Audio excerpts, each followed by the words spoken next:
ओम शांति। अॼु जा महावाक्य आहिनि। पाप समान संपूर्ण ठहिण जा चिन्ह। 7/12/78 जा महावाक्य आहिनि। सदा पंहिंजी स्मृति जी समृद्धि सां पंहिंजे चुनियल स्थाननि, चुनियल स्थिति, निराकारी, आकारी, साकारी टई स्थिति में सहज स्थित थी सघंदा आहियो। सदा पंहिंजी स्मृति जी समृद्धि सां पंहिंजे चुनियल स्थान ऐं चुनियल स्थिति, निराकारी, आकारी, साकारी टई स्थिति में सहज स्थित थी सघंदा आहियो। हाणे निराकारी स्थिति, हाणे आकारी फरिश्तो, हाणे साकारी प्रभु। जीअं आदि स्थिति साकारी स्वरूप में सहज स्थित थी सघंदा आहियो न, हीअं अनादि निराकारी स्थिति एतिरी ही सहज अनुभव थींदी आहे। हाणे अनादि, हाणे आदि स्मृति जी समृद्धि खे समृद्धि द्वारा ॿई स्थिति में समानता अनुभव आहे। आदि स्थिति साकार स्वरूप में सहज स्थित रहंदा आहियो। ईअं ई बाबा चवनि था निराकारी स्थिति में स्थित थी सघंदा आहियो। हाणे असांजी अनादि निराकारी स्थिति, हाणे असांजी आदि देवता स्मृति जी समृद्धि द्वारा ॿई स्थिति में समानता अनुभव आहे। इहो अनुभव कंदा आहियो। जीअं साकार स्वरूप पंहिंजो अनुभव थींदो आहे न, जीअं असांजो इहा शरीर अनुभव थिए थो न, स्थित थियण नेचुरल अनुभव थींदो आहे। हीअं हाणे पंहिंजे खे निराकारी स्वरूप में स्थित थी वियो। बसि असां शरीर आहे ई न, सोचो मुंहिंजो शरीर निराकारी स्वरूप, बसि मां हिकु सितारो आहियां। त सदा हिकु अविनाशी आहे, उन सदा हिकु अविनाशी स्वरूप में स्थित थियण बि नेचुरल थी वियो। हीउ शरीर त असांजो विनाशी आहे, लेकिन असांजी आत्मा त निराकार अविनाशी आहे न। त निराकारी स्वरूप में स्थित थी वञो। जेकी अविनाशी असांजो स्वरूप आहे, हुन स्वरूप में स्थित थियण नेचुरल हुजणो खपे न। हाणे मां शरीर जो आधार वठी मुख सां ॻाल्हायां थी, कननि सां ॿुधां थी। जीअं न असां मशीन जो आधार वठी करे हथ सां असां कुझु हलायूं था, माइक खे खणी करे ॻाल्हाईंदा आहियूं, कन में ईयरफोन विझंदा आहियूं। जंहिं समय असांखे माइक में न ॻाल्हाइणो आहे त माइक रखी छॾींदा आहियूं। ईयरफोन में न ॿुधणो हूंदो आहे त ईयरफोन कढी करे रखी छॾींदा आहियूं। उहो ई अभ्यास करो। मां आत्मा हिन शरीर में भ्रुकुटी जे विच में वेठी आहियां। हाणे मां हिन शरीर जी अखियुनि खे यूज़ करे ॾिसां थी। हाणे न ॾिसणो आहे त ध्यानु ई मतिलबु डिटैच थी वञो। जीअं चश्मो पाए करे ॾिसंदा आहियूं न चश्मो खपे त लाहे छॾींदा आहियूं। हिते असांखे डिटैच थी वञो। पोइ असांखे बुद्धि रूपी अख द्वारा परमधाम में बाबा खे अव्यक्त वतन में ब्रह्मा बाबा खे अनुभव करे उन्हनि सां गॾु रहणो। हाणे असां कननि सां ॿुधूं था। हाणे जीअं असांखे ॿुधणो ई न आहे त छो ॿुधूं, डिटैच थी वियासीं। बसि पंहिंजे मनन चिंतन में बाबा जी याद में बाबा जी ज्ञान जी मनन चिंतन कंदा रहो जो पॉइंट्स मिली आहिनि। त हीअं बाबा चवनि था कि जो असांजी अनादि स्वरूप आहे न उन में सिद्ध थियणु नेचुरल थी वञे, संकल्प कयो सिद्ध थियो। इनखे चइबो आहे बाप समान संपूर्ण अवस्था। इनखे चइबो आहे बाप समान संपूर्ण अवस्था। जीअं शिव बाबा बाप दादा जॾहिं दादी जे तन में ईंदा हुया, अगरि तव्हां ॾिठो हुजे त कीअं बाबा बी करे छो ॻाल्हाईंदा आहिनि। अव्यक्त बाप दादा जा महावाक्य अगरि तव्हां अनुभव कयो हुजे कीअं बाबा मुख सां यूज़ करे पोइ डिटैच थी वेंदा हुया, वरी अखियुनि सां दृष्टि ॾिनई वरी डिटैच थी विया। त इहे जो धीरे धीरे असां ॾिठो आहे न, इहे हिकु तरीक़े सां असांखे बि अभ्यास जे लाइ शिक्षा मिलंदी आहे कि हीअं मुख खे यूज़ करो पोइ बाबा वरी डिटैच, वरी यूज़ कयो वरी डिटैच। त हीअं असांखे अभ्यास करणो। अगरि इहो अभ्यास असांजो पक्को थी वियो, संकल्प कयो, स्थिति में स्थित थी वियासीं त बाप समान संपूर्ण अवस्था कर्मातीत अंतिम स्टेज अची वेंदी। त पंहिंजे पाण खां पुछो अंतिम स्टेज सां केतिरो समीप पहुचिया आहियूं। असां अंतिम स्टेज जे केतिरो समीप पहुचिया आहियूं। असांजी अंतिम स्टेज इहा ई हूंदी कि हाणे असां संकल्प कयो मां निराकार परमधाम में आहियां, हाणे पोइ सत्युग में अची वेंदासीं। त बाबा चवनि था जेतिरो संपूर्ण अवस्था जे नज़दीक हूंदो अर्थात बाप जे नज़दीक हूंदो हुन अनुसार भविष्य प्रारब्ध में भी राज्य अधिकारी हूंदो। हाणे असांजी जेतिरी अवस्था सां असां बाप जे नज़दीक हूंदासीं, मतिलबु बाप समान असांजी अवस्था थी वञे। सोचो शिव बाबा ब्रह्मा बाबा जे तन में ईंदा हूंदा त उन शरीर में कीअं वेहींदा आहिनि। बाबा चईंदा आहिनि न कि मां अची करे मुख सां ॻाल्हाए पोइ हली वेंदो आहे, अखियुनि सां दृष्टि ॾेई हली वेंदो आहे, उहो कमु कराए हली वेंदो आहे। त असांजी बि इहा स्थिति हुजणी खपे। हाणे मां आत्मा परमधाम खां हेठि अवतरित थी, इहा महावाक्य उचारियो, मुख सां कंहिंखे चयो, वरी परमधाम निवासी थी वञो। वरी आयासीं हेठि कर्म कयो, जेतिरी देरि बि करणी आहे, पोइ विच में चेक कंदा वञो कि मां निराकार स्थिति फ़रिश्तेपन स्थिति में स्थिति करे कर्म करां थी शरीर में। छो जी ॾिसो कॾहिं बि सीटी वॼी सघंदी आहे, कॾहिं बि सीटी वॼी सघंदी आहे। इहे जीअं चेयर गेम हूंदो आहे न, अगरि चेयर गेम में माण्हू सोचे अलाए कॾहिं मां त बसि वॼां थो, लेकिन उहा अटेंशन बि रखंदो आहे। हीअ असांजो बि इहो ई आहे। मथे आहे न असांजी आत्मा जी ॾाढी सारियूं स्थान सभिनि जा पंहिंजा पंहिंजा आहिनि, वैसे त फिक्स आहिनि, लेकिन त बि ईअं ई आहे। कॾहिं बि सीटी वॼी ऐं असां डिटैच थी परमधाम में पहुची वञूं त उहा पोइ नंबरवार हुन अनुसार पास थींदा। त बाबा चवनि था कि जेतिरो संपूर्ण अवस्था जे नज़दीक असां ईंदासीं अर्थात बाप जे नज़दीक हूंदासीं, उन अनुसार भविष्य प्रारब्ध में भी राज्य अधिकारी ठहींदासीं। साथ साथ आदि भगत जीवन में भी समीप संबंध में ईंदासीं। पूज्य अथवा पुजारी ॿई जीवन में साकार बाप जे समीप अचण जो साधन छा आहे।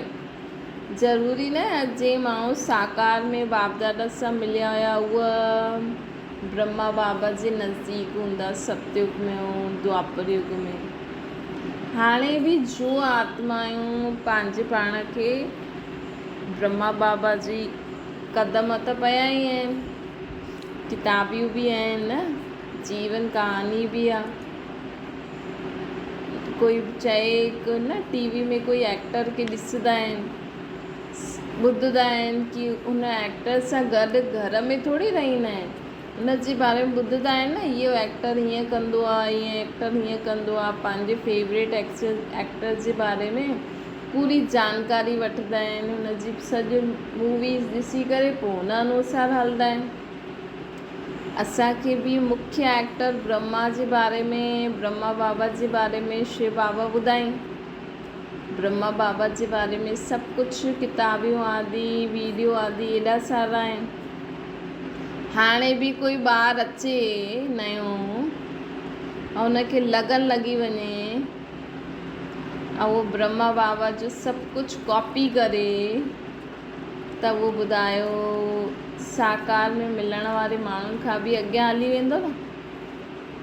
त हिते स्थिति जी ॻाल्हि आहे, हिते साथ रहण जी ॻाल्हि न आहे। ज़रूरी न आहे जो बाबा सां या दादियुनि सां गॾु रहिया उहो ई उन्हनि सां गॾु ईंदा। तव्हां घरु वेठे उन्हनि खे कॉपी करो, उन्हनि जे हर बोल, उन्हनि जे हर स्थिति खे, चाहे कोई बि दादी हुजे, जानकी दादी, गुलजार दादी, प्रकाश मनी दादी, जंहिंखे बि तव्हांखे लॻे थो, या ब्रह्मा बाप खे करो, निराकार रूप में शिव बाप खे करो, त परम धाम में असां शिव बाप जे नज़दीक हूंदासीं, साकार में ब्रह्मा बाबा जे नज़दीक हूंदासीं।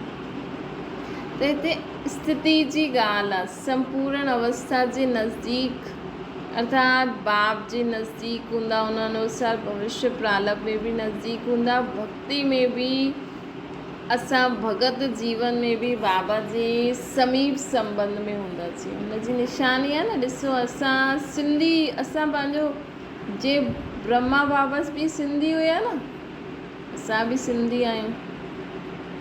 असां चेंज थोरी थिया आहियूं, असां कोई जैनियुनि में, गुजरातियुनि में या कोई ॿियो धर्म में, हिंदू धर्म में बि जो अॼुकल्ह जी दुनिया में माण्हू चईंदा आहिनि हिंदू धर्म, उन में बि असां सिंधी आहियूं, मतिलबु ब्रह्मा बाबा जे नज़दीक जी आत्मायूं आहियूं। त ईअं ई असांखे बि इहो बि नशो हुजणो खपे न, कि असां ब्रह्मा बाबा जे भक्ति मार्ग में बि उन्हनि जे साथ में हूंदासीं, सिंध में बि हूंदासीं ॿिए के रूप में ॾिठो हूंदो। पूज्य अथवा पुजारी ॿई जीवन में साकार बाप जे समीप हूंदासीं, अर्थात आदि आत्मा जे सॼे कल्प में संबंध व संपर्क में रहंदासीं। हीरो पाठदारी आत्मा सां गॾु गॾु असां आत्माउनि जो बि भिन्न नाम रूप सां विशेष पाठ हूंदो।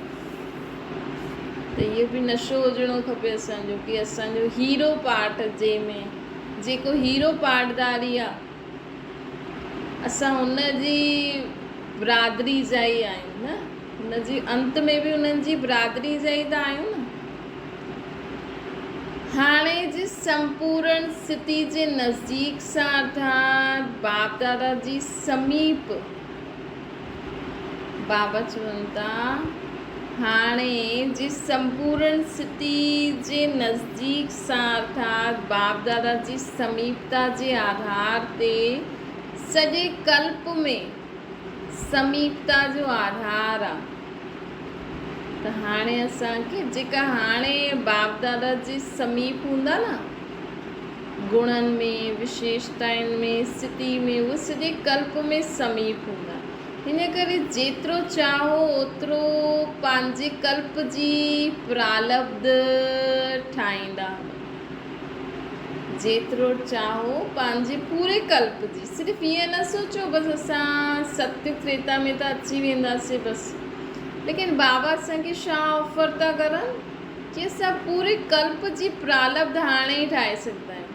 ॾिसो तव्हांखे जेको दुनिया में ॾिसो था जीवन सभिनि जो कहिड़ो कहिड़ो आहे, अगरि तव्हां चाहो त तव्हां द्वापर कलयुग में बि छा करणु चाहींदा आहियो, पंहिंजो जीवन कीअं जीअणु चाहींदा आहियो, उहो बि बाबा खे हाणे चई करे पुरुषारथ करे उहो प्रारब्ध वठी सघंदा आहियो।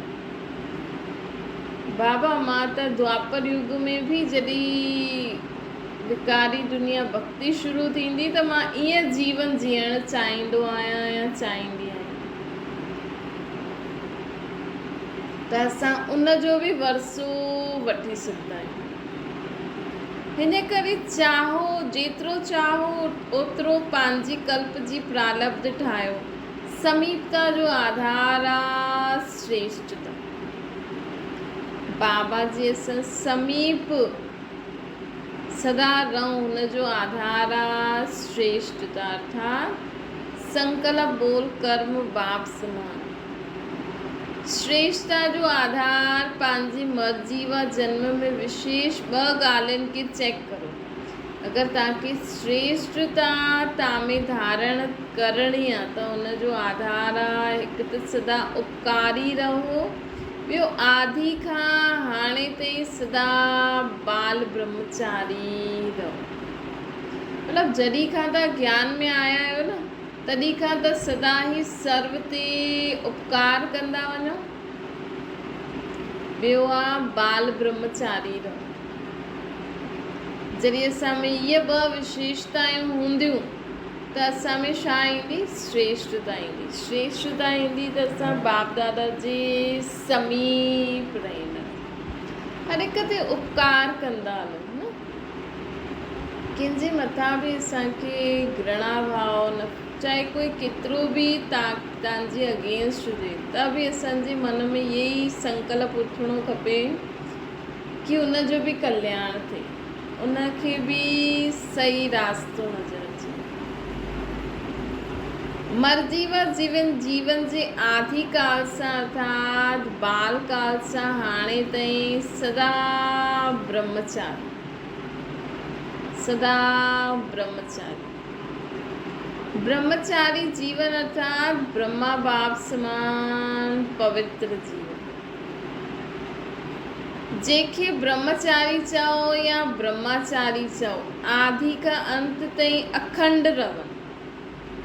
अगरि बार बार खंडित थींदी रहंदी त बाल ब्रह्मचारी व सदा ब्रह्मचारी न कहलाईंदासीं। ब्रह्मचारी अर्थात विकारनि में न वञनि। ब्रह्मचारी अर्थात संकल्प बोल कर्म बि शुद्ध पवित्र।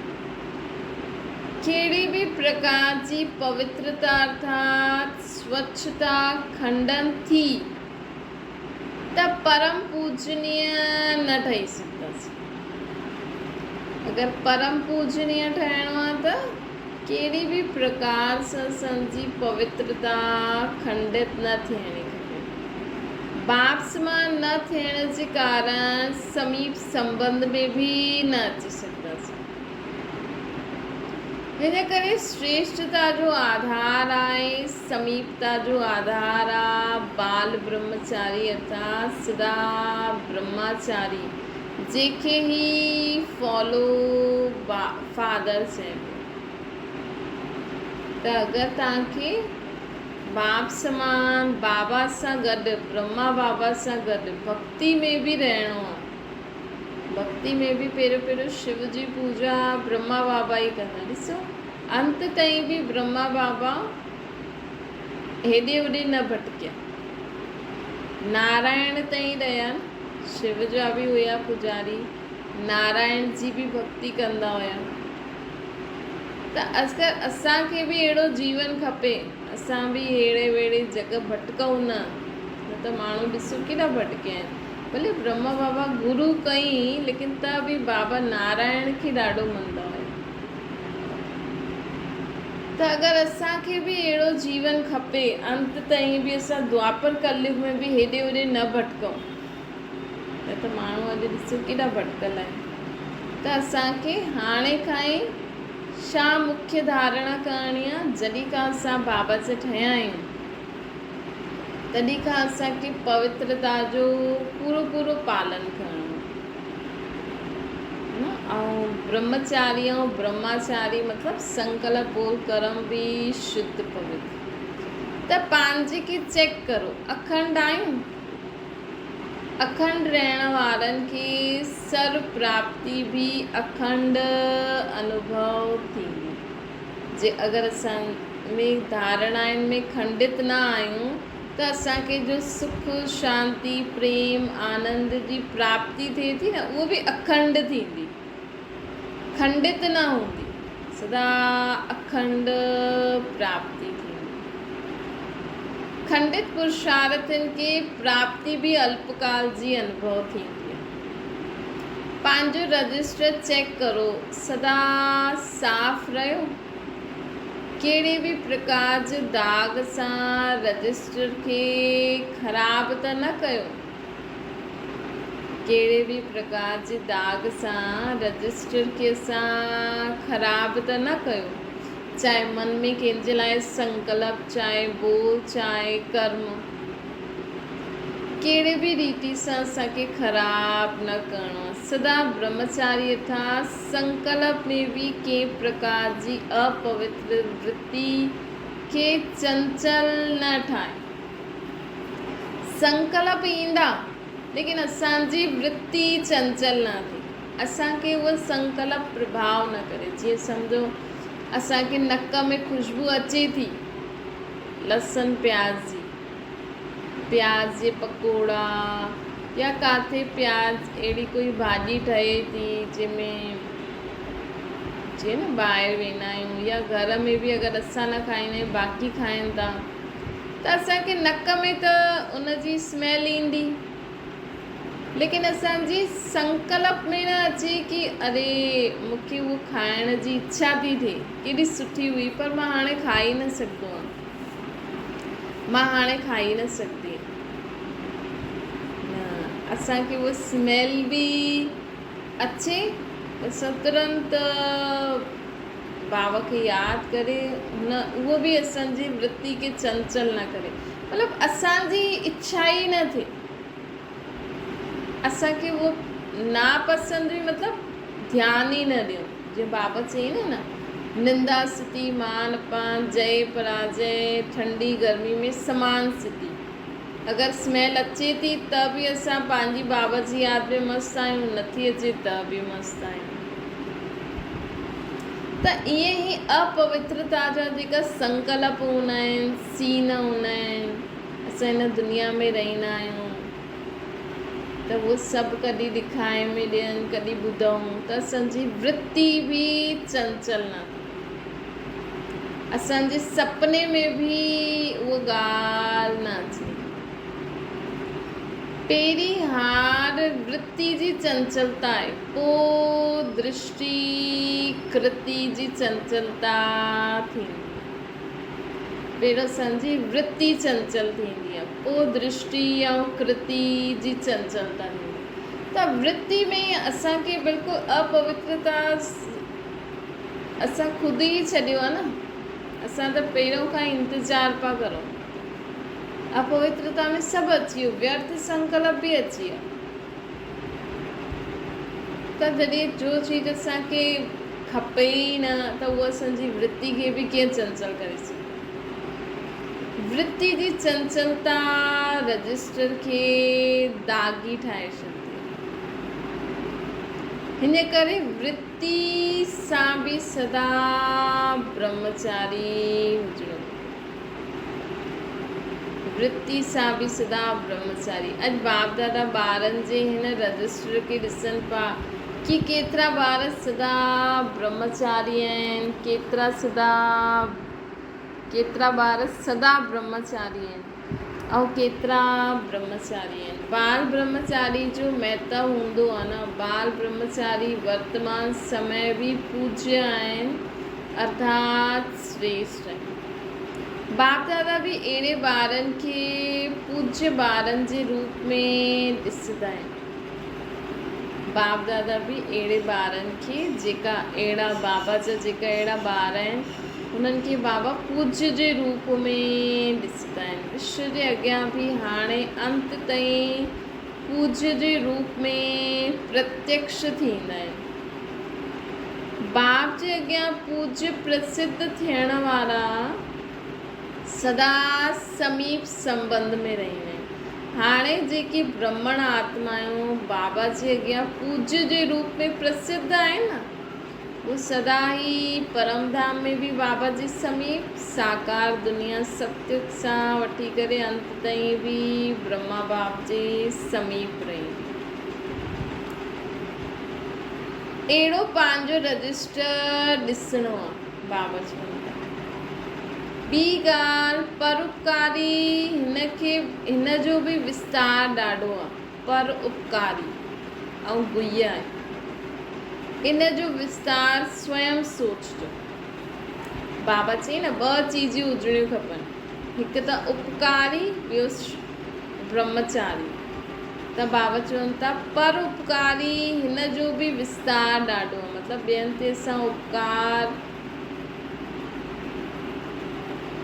न करो। मतिलबु ॿियनि ते अगरि असांखे उपकार करिणो आहे, उपकारी ठहिणो आहे, त हुन जे लाइ छा छा करिणो आहे, कहिड़ी सोच रखणी आहे, कहिड़ी वृत्ति रखणी आहे, इन जो विस्तार ॾाढो आहे। तव्हां स्वयं सोचजो। विश्व जे प्रति, ब्रह्मण परिवार जे प्रति, ॿिन्हिनि जे संबंध में सदा उपकारी ठहिणो आहे। व कॾहिं स्व उपकारी, कॾहिं परोपकारी थी वेंदा आहिनि।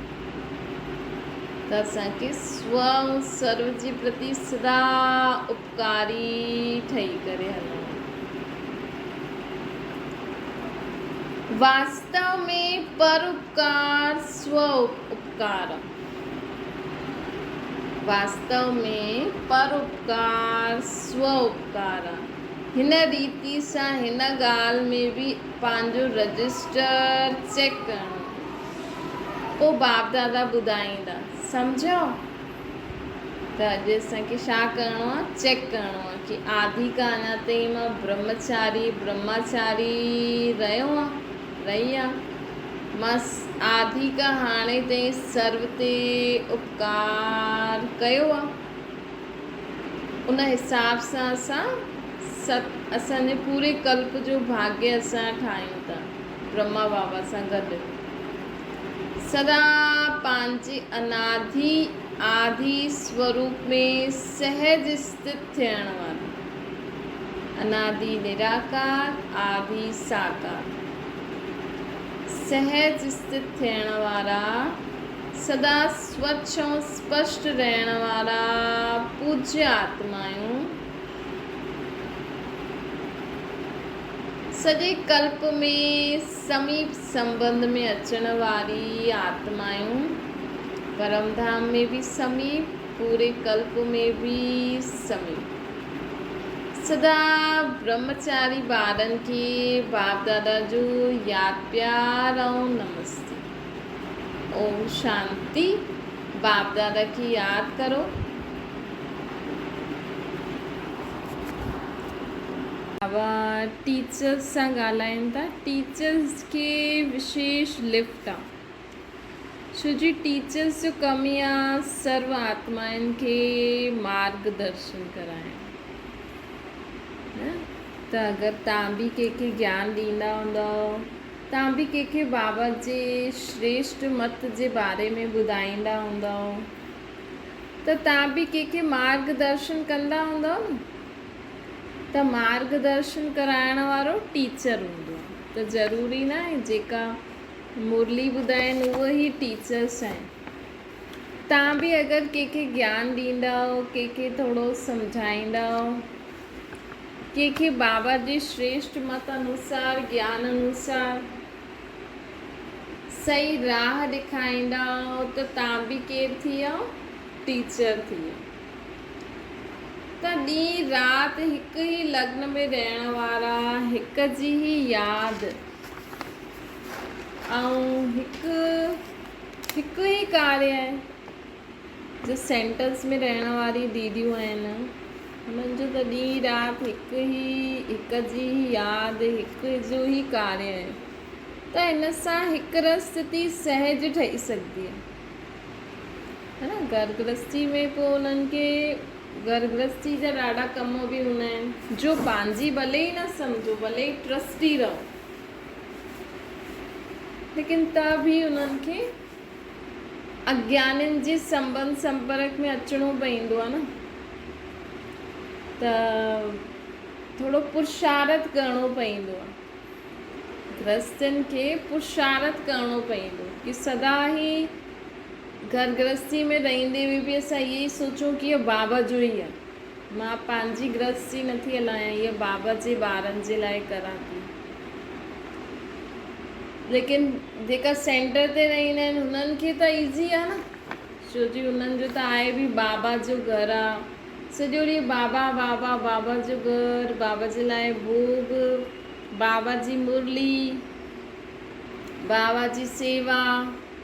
त गृहस्थी वारनि खे ईअं थोरो अभ्यास करिणो पवंदो, तॾहिं उहा हिक ई रस स्थिति सहज ठही सघंदी आहे, न ठही सघंदी आहे, ठही सघंदी आहे।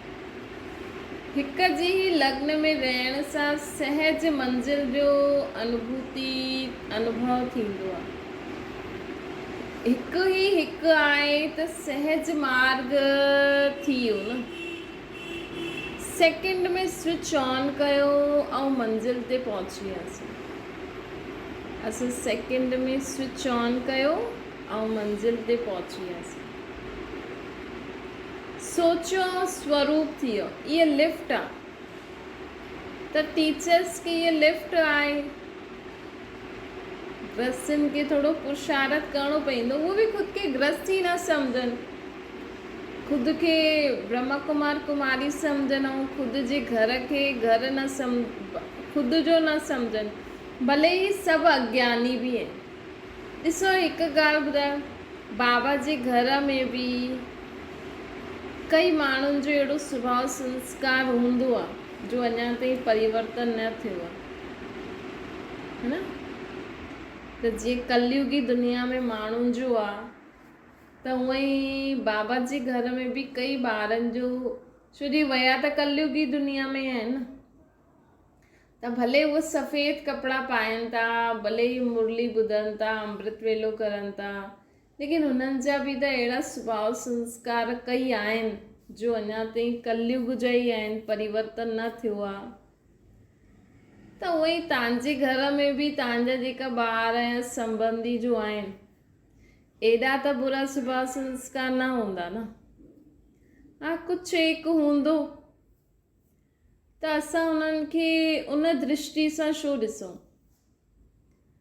असां हिन दृष्टि वासी बि बाबा त चईंदो आत्मा खे ॾिसो, असां बि हिन ई दृष्टि सां ॾिसंदासीं कि हीअ बि आत्मा आहे, बाबा जो ॿार आहे, चलो हिन में इहा ॻाल्हि न आहे, चलो इहे रोज़ु अमृत वेलो न कंदी आहे, मुरली न ॿुधंदी आहे, लेकिन त बि ॿिया गुण त अथसि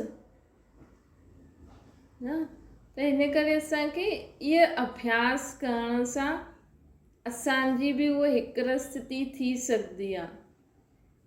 असां बि पंहिंजो, भले असांखे सेंटर ते समर्पित थियण जो भाग्य न प्राप्त आहे, लेकिन असां हुन भाग्य खे घर वेठे बि हुन घर खे ई सेंटर ठाहे छॾियो, हा उन्हनि ॿारनि खे इहे हिन दृष्टि सां ॾिसंदे ॾिसंदे तव्हां हुनखे बि ओहिड़ो ठाहे सघंदा आहियो। त टीचर्स खे पंहिंजो भाग्य ॾिसी सदा बाप जा गुण ॻाइणा खपनि। त बाबा चवनि था टीचर्स खे इहा लिफ्ट आहे कि उन्हनि खे बाबा जो बाबा चयो ऐं बाबा जो ठही करे हलंदा आहिनि, त उन्हनि खे घर बि मिलंदो आहे, त वर बि मिलंदो आहे, त लिफ्ट बि मिली वई न, बाबा वर मिली वेंदो आहे न। वाह बाबा मतिलबु शिव, बाबा त फिर असांजो बाप थी वियो, शिव साजन मिली वेंदो आहे। वाह बाबा वाह ड्रामा, इहे ई गीत हलंदो रहंदो आहे। इन ख़ुशी सां चाहे तन जो बंधन हुजे, चाहे मन जो हुजे, लेकिन कुझु न लॻंदो अगरि असां पंहिंजे भाग्य खे स्मृति में रखंदासीं। भले असांखे सेंटर में समर्पित थियण जो चांस न मिलियो, लेकिन ॿियो भाग्य त आहे न। न ॿियो भाग्य त आहे कि तव्हां घर गृहस्थी में रही करे बाबा जो सभु कुझु धारणायूं हुन रीति हलो था, त इहा बि भाग्य आहे। हमेशह पंहिंजे भाग्य खे यादि करे कहिड़ो गीत ॻाइणो आहे, वाह बाबा वाह, वाह ड्रामा वाह। इन ख़ुशी में चाहे तन जो बंधन आहे चाहे मन जो हुजे, सदा असांखे ख़ुशि रहणो आहे, कुझु बि न लॻे। सदा बिज़ी रहण सां कहिड़े बि प्रकार सां माया वार न करे सघंदी आहे असां।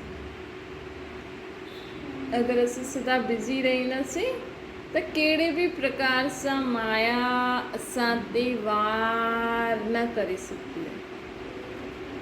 माया जी हार थी वेंदी लेकिन उहो वार न करे सघंदी। त बाबा असांखे ॿुधाइनि था, हिकु त पंहिंजे भाग्य जो गीत ॻायो, ॿियो सदा बिज़ी रहण सां माया वार न करे सघंदी, हार खाई वेंदी। त अहिड़ा महावाक्य असांखे लिखी रखणा खपनि ऐं समय समय ते पढ़ंदा रहो। त इहे जीअं असां न हिकु तरीक़े सां इहे धारणा जे रूप में यूज़ करो कि मूंखे सदा हाणे मन सां ऐं तन सां बिज़ी रहणो आहे। छो?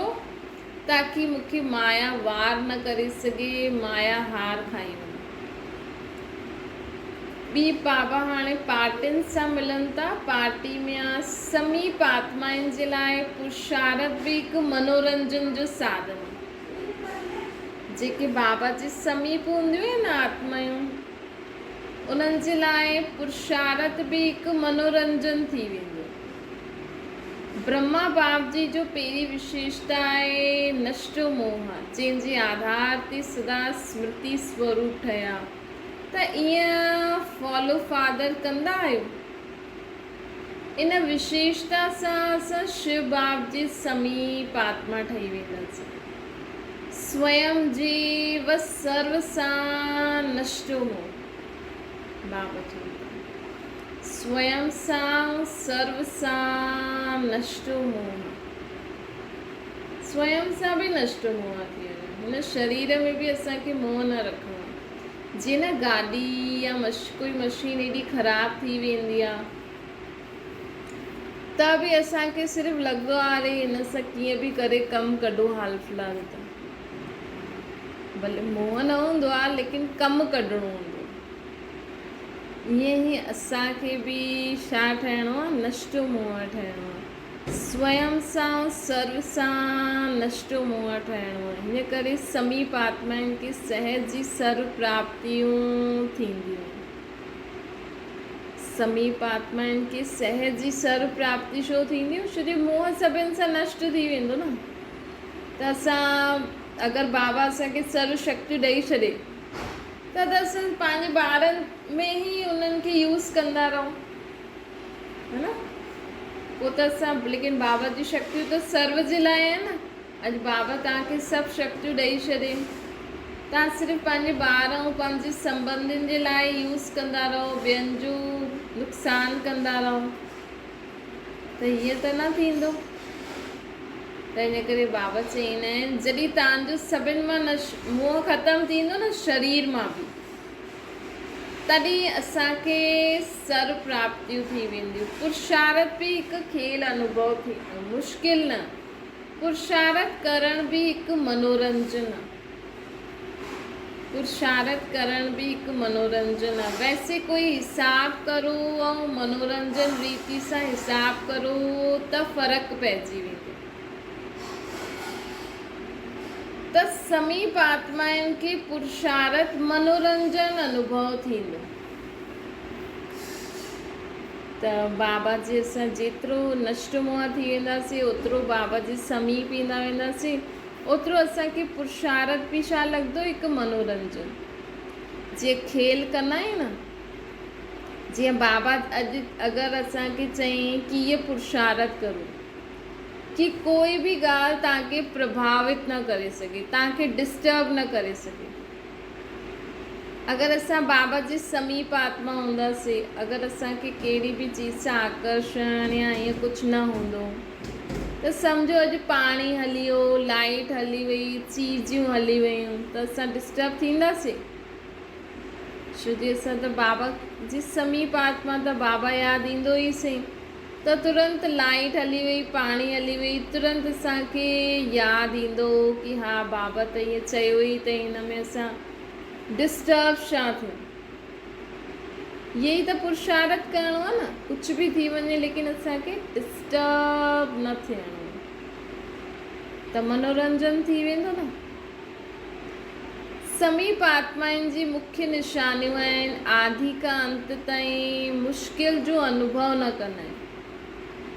उन्हनि खे लाइट बंदि बि थी वञे, पाणी न बि अचे, त बि उनखे कोई न कोई बाबा जी टचिंग थींदी आहे। उहा आत्मा हुन स्थिति में बि सदा बेफ़िक्र रहंदी, ख़ुशि रहंदी।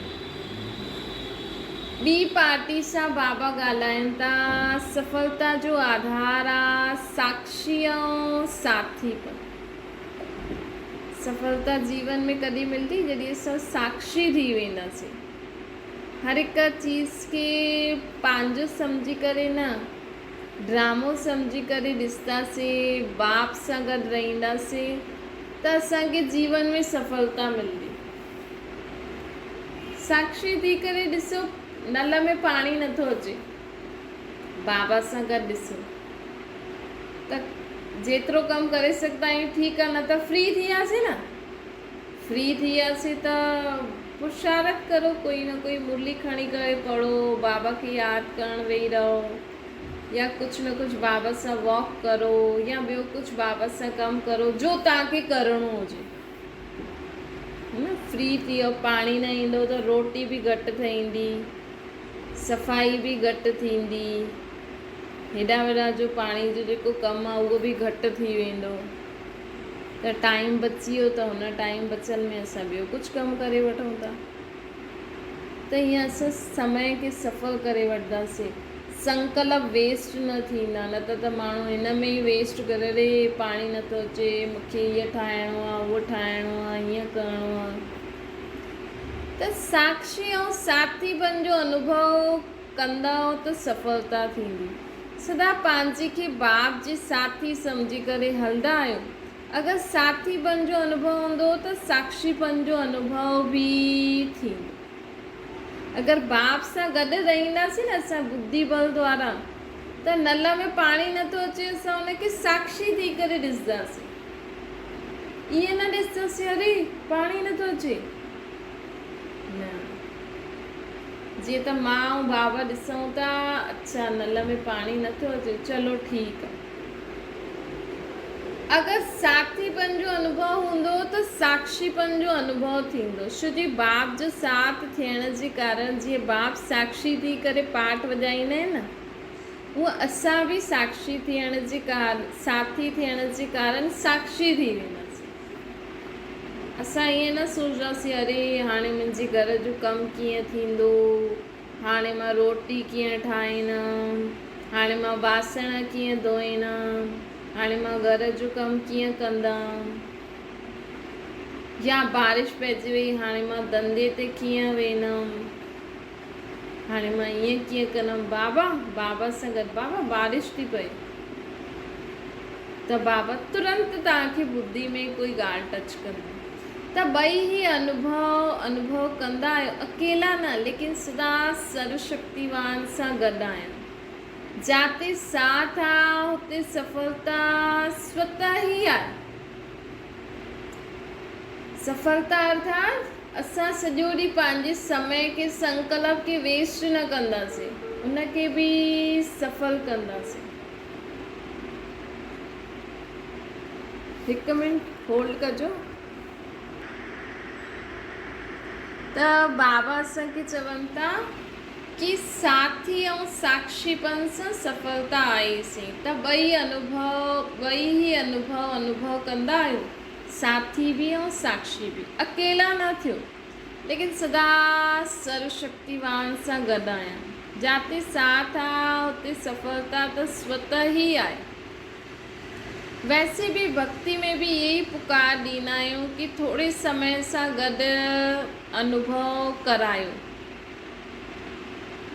झलक ॾेखारियो। लेकिन हाणे छा थियो? हाणे त सर्व संबंधी बाबा असां सां गॾु आहे। बाबा जो परिचय असांखे आहे, बाबा जो अनुभव असां कंदा आहियूं। बाबा असांखे ऑफर था करनि कि ॿार सर्व संबंध सां मूंखे यादि करो, मां तव्हांखे मिलण आहियां। भक्ति मार्ग में माण्हू चईंदा आहिनि सर्व संबंध जो साथी हुजे। हाणे त आहे, झलक व दर्शन त भक्तनि ते ईंदा अल्पकाल जे लाइ, लेकिन संबंध सदाकाल जो हूंदो आहे। त हाणे बाप जे समीप संबंध में अची विया आहियो कि अञा ताईं जिज्ञासु ई आहियो। त चेक करो, अॼु ये चेक कजो, मां शिव बाप खे कम से कम बाप जे संबंध में अनुभव कयो आहे। बाबा खे कॾहिं पंहिंजो पीउ सम्झी करे हुन रीति बाबा सां ॻाल्हियूं कयूं आहिनि, हुन रीति संबंध निभायो आहे। बाबा तो चईंदा आहिनि सर्व संबंध निभायो, लेकिन कम से कम पीउ, टीचर, सतगुरु जे रूप में त अनुभव करो न। जिज्ञासा तेसि ताईं हू थींदी आहे जेसि ताईं हुन संबंध सां प्राप्ति न आहे। हाणे जिज्ञासु न, हाणे अधिकारी ठही विया आहिनि। हर सेकंड जो साथ आहे न, हर सेकंड में संबंध जे कारण बाप जे समीप रतन आहियो। जे जीवन में साथी जी तलाश कंदा आहिनि ऐं साथी जे आधार ते ई पंहिंजो जीवन बिताईंदा आहिनि न। हाणे कहिड़ो साथी ठाहियो आहे? हाणे त असांजो अविनाशी साथी आहे। ऐं हिन साथी सां अगरि संबंध अविनाशी निभायो त पूरे कल्प में असां भक्ति में भी शिव बाबा जे अलावा ॿियो किथे भटकंदासीं न त ॾिसो दुनिया में माण्हू केॾा भटकनि था। अगरि हाणे डायरेक्ट शिव बाबा सां संबंध निभाए करे हलंदासीं त असां भक्ति में भी किथे भटकंदासीं न। श्री बाबा चईंदा आहिनि मां तव्हांखे पूरे 84 जन्मनि जो वरसो ॾियणो आहे। चइण में 21 जन्म, लेकिन बाबा चईंदा आहिनि न पूरे कल्प जो भाग्य ठाहे छॾियो। ॿियो कोई भी साथी समय ते व सदा न पहुची सघंदो, लेकिन बाप दादा त सदा ऐं हर सेकंड पहुची सघंदा आहिनि। ये जन्म जन्म जो साथ आहे, भविष्य में भी बाप जो त साथ रहंदो। शिव बाप भले ही साक्षी थी वञे, लेकिन ब्रह्मा बाप त रहंदा न। ऐं भक्ति मार्ग में भी शिव बाबा जी भक्ति कंदासीं त शिव सां गॾु भले ही परिचय सां न हूंदासीं त भी छत्र छाया त रहंदी न। त हाणे ॿई साथी आहिनि न, ईअं अनुभव करण वारा सदा ख़ुशि रहंदा आहिनि। जो पाइणो हुयो उहो पाए वरितो त ख़ुशी थींदी आहे न। पाए वरितो आहे, बाक़ी आहे बाप समान स्वयं खे ठाहिणु। इन में नंबरवार आहिनि। बाबा चवनि था शक्ति सेना के बाप दादा विशेष चढ़ती कला जो सहयोग ॾींदा आहिनि। छो जी शक्तियुनि खे माताउनि खे सभिनि हेठि किरायो आहे। हाणे बाप अची करे उन्हनि खे ऊंचो चढ़ाईंदा आहिनि। पंहिंजे खां बि अॻियां शक्तियुनि खे रखंदा आहिनि। त शक्तियुनि खे विशेष ख़ुशी थियणी खपे। शिव बाबा शक्तियुनि खे शक्ति ॾिनी अथई, लेकिन दुनिया में माण्हू शक्तियुनि खे पूजनि था। शक्तियुनि जो चहिरो सदा चमकंदो ॾेखारे में ॾे। छो जी बाप विशेष अॻियां रखियो अथई न। वैसे भी कोई अल्पकाल जी प्राप्ति थींदी आहे त उहो चमक चहिरे ते ॾेखारे में ॾींदी आहे। ये केतिरी प्राप्ति आहे असांखे। हाणे केॾी वॾी प्राप्ति थी आहे, भगवान मिली वियो।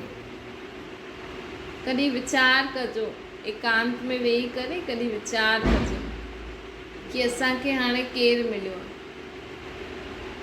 त असांखे भगवान मिली वियो आहे, सर्व संबंध जो भगवान मिली वियो आहे। ऐं असां स्वर्ग में वञण वारा आहियूं।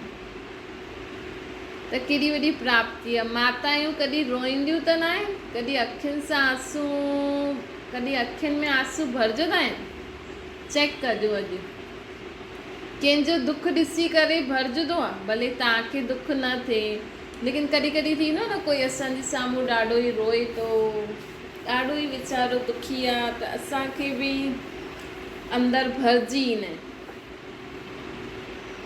त इहे बि चेक कजो, छो जी असांखे उन्हनि जे दुख जे प्रभाव में न अचिणो आहे, उन्हनि खे सुख ॾियणो आहे।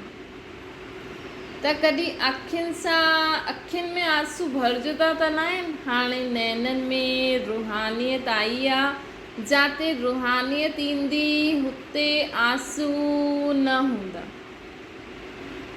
पांडव अखियुनि सां रोईंदा आहिनि या मन सां?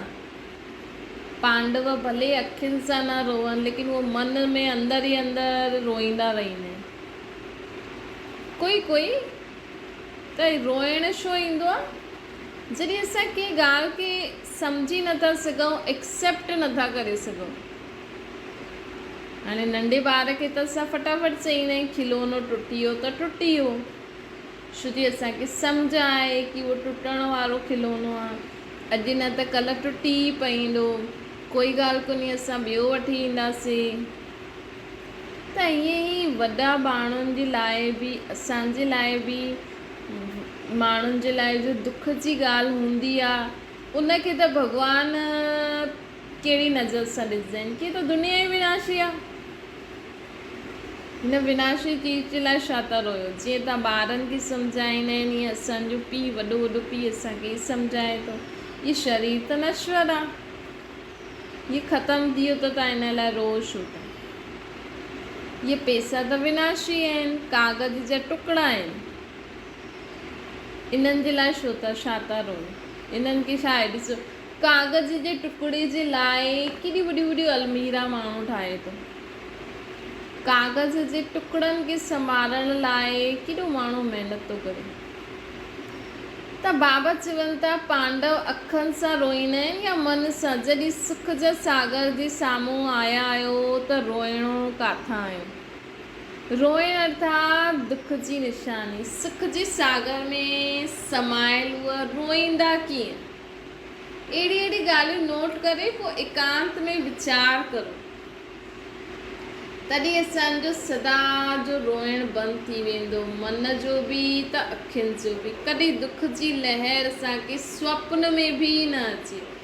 दुख जी, अपवित्रता जी, विकारनि जी, कमी कमज़ोरियुनि जी, रावण जी, दुनिया जी मत ॻाल्हियुनि जी अविद्या थी वई। स्वप्न में भी सुख स्वरूप छो जी सुख जो सागर पंहिंजी समीप संबंध में आयो आहे, त सदा सुख में खुशी में रहो, कॾहिं भी रो न।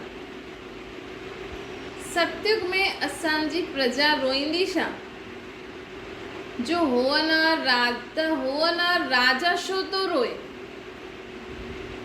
सतयुग में असांजी प्रजा रोईंदी, त असां राजा ठहण वारी आत्मायूं छो रोईंदा आहियूं? शक्तियूं त हिकु सैंपल आहिनि। अगरि सैंपल रोइण वारो हूंदो त सौदो कीअं कंदा? अगरि ॾिसंदा इहे त टीचर ई रोए थी, त ब्रह्म कुमार कुमारियूं ई रोअनि था, त इहे असांखे छा शिक्षा ॾींदो? न, त इहे पहिरों खां इहे ई त पुरुषार्थ करिणो न, ॿियो छा करिणो? न त माण्हू कीअं सौदो कंदा, कीअं बाबा खे बाबा चईंदा तव्हां ई रो था त असांखे छा था ज्ञान ॾियो? हिन करे कॾहिं बि रोइणो न आहे, न अखियुनि जो रोइण, न मन जो रोइण कैंसिल। अच्छा, ओम शांति। बाबा खे यादि करो।